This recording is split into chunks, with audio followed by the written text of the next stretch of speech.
dedication ko to para sa mga ano ha, sa mga nangungutang, okay? Hindi ko naman kayo pinipilit mangutang, okay? At hindi ko rin sinasabi na, mangutang kayo sa akin, okay? Pinipili ko yung mga tao na marunong magbayad ng utang, sinabi babayaran ng ganitong araw, okay, nagbibigay ako, okay? Basta gusto ko lang, pag nangutang ka, sa oras ng pagbabayad, is magbayad ka naman, hindi yung puro ka pakiusap, okay? Pinagbigyan na, 2 beses na nakiusap. Ngayon, sa pangatlong pagkakataon, ang dami nang sinabi, hindi ba mahalaga sa inyo ang pera?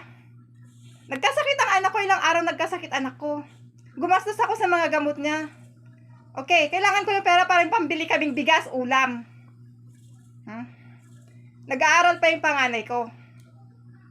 Masama ba? Nakita kita sa labas. Nagtanong lang ako kung meron na. Hindi ko naman sinabi, yung utang mo, bayaran mo, kailan mo babayaran? Ganun ba yung sinabi ko?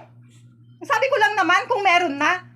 Alam ko naman sa sarili ko, hindi ako nagtatanong na, yung utang mo, meron na ba? Hindi naman ako ganun. Ang tanong ko lang is kung meron na. Yun lang yung sinabi ko. Alin ang masama doon? Tapos sasabihan, pera lang ang mahalaga sa akin. Kaya ako nagpautang, di ba? Kasi kailangan ko ng pera, kailangan ko yung interest. Nakaka-imber na. Ako may respeto ako ha, nagtitimpi lang ako.